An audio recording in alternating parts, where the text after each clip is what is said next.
પૂછપરછ બાદ મને એવું લાગ્યું કે મારે જીટીપીએલ નું કનેક્શન લેવું જોઈએ અને મેં જીટીપીએલ માટે એપ્લિકેશન આપી. લગભગ એમના સુપરવાઇઝર સાથે મારે રાત્રે વાત થઈ. મેં એમને વોટ્સએપ પર વધુ ડિટેલો મોકલી અને એમના સેલ્સ પર્સને મને ઓનલાઈન પેમેન્ટ કરવાનું કીધું. મેં જીટીપીએલ બ્રોડબેન્ડની વેબસાઇટ પર જીટીપીએલ ફાઈબરને પેમેન્ટ કર્યું. 1 વર્ષના પ્લાન માટે 8,000 રૂપિયાનું પેમેન્ટ કર્યું. 7,999 રૂપિયાનું અહીંયા સ્ક્રીનશોટ ઉપર મેં મૂકેલો છે. હવે કનેક્શન માટે મેં એપ્લિકેશન આપી દીધી. એમનું જે પેમેન્ટ કરવાનું હતું એ પણ થઈ ગયું. ત્યારબાદ બીજા દિવસે મેં એમને ફોન કર્યો કે ભાઈ હજુ તમારે ત્યાંથી મારે ત્યાં કોઈ કનેક્શન લગાવવા માટે આવ્યું નથી, તો તમે પેમેન્ટ પણ લઈ લીધું છે પૂરું અને હજી તમારી કોઈ ટીમ આવી નથી. તો એમણે કીધું કે કદાચ રાત્રે આવશે.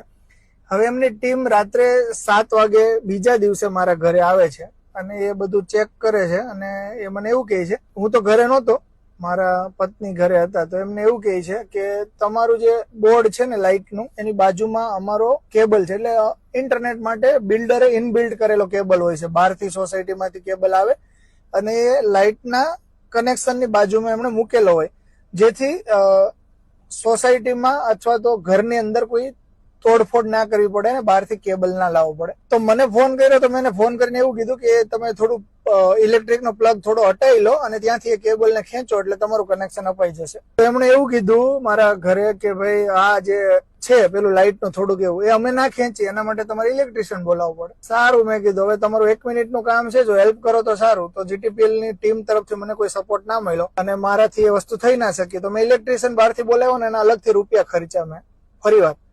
હવે ઇલેક્ટ્રિશિયન બોલાવ્યો ને પછી જોયું તો આ ભાઈઓ ભાગી ગયા. કોણ? જીટીપીએલ વાળા જતા રહ્યા. ઇલેક્ટ્રિશિયન ને મેં પૈસા દઈને કરાવ્યું. તો ફરીવાર મેં કોલ સેન્ટરમાં ફોન કર્યો. ફરીવાર કોલ સેન્ટર એ લોકોને રાત્રે મોકલા 9 વાગે એ લોકોએ કામ કર્યું મારા ઘરે ફરીવાર. અને કામચોર એટલે 1 નંબરના કામચોર જીટીપીએલ ના કર્મચારીઓ. તો જેવું તેવું કામ કર્યું ને પછી મેં પૂછ્યું નેટ ક્યારે ચાલુ થશે, તમે ઇન્સ્ટોલમેન્ટ તો કરી દીધું? તો કે સાહેબ કલાકમાં તમારું ચાલુ થઈ જશે. એમ કરીને એ લોકો છટકી ગયા. એ કલાકની જગ્યાએ આખી રાત મેં ચેક કર્યું તો ઇન્ટરનેટ ના આવ્યું. બીજા દિવસે સવારે પણ ના આવ્યું, બપોરે પણ ના આવ્યું, સાંજના પણ ના આવ્યું. ફરીવાર મને એવું થયું કે આ લોકો તો આપણી જોડે રમત રમી ગયા છે. તો ફરી મેં કોલ સેન્ટરને ફોન કર્યો કે ભાઈ તમે આવું કેમ કરો છો? મારે તમને કોલ કરવાના પૈસા ચૂકવીને તમે સર્વિસ આપવાના બદલે મને પહેલા દિવસે જ આવો અનુભવ થાય છે. 3 દિવસથી હું તમારી પાછળ પડ્યો છું. પછી મેં એ લોકોને કોલ સેન્ટરમાં ફોન કરીને થોડાક મારી ભાષામાં ગચકાવ્યા. તો ફરીવાર એની એક ટીમ આવી અને એને ફરીવાર પ્રોસેસ કરીને નેટ શરૂ કરી દીધું. એટલે જો તમારે જીટીપીએલ નું ફાઈબર અમદાવાદ શહેરમાં લેવું હોય તો મારો અનુભવ આવો રહ્યો છે.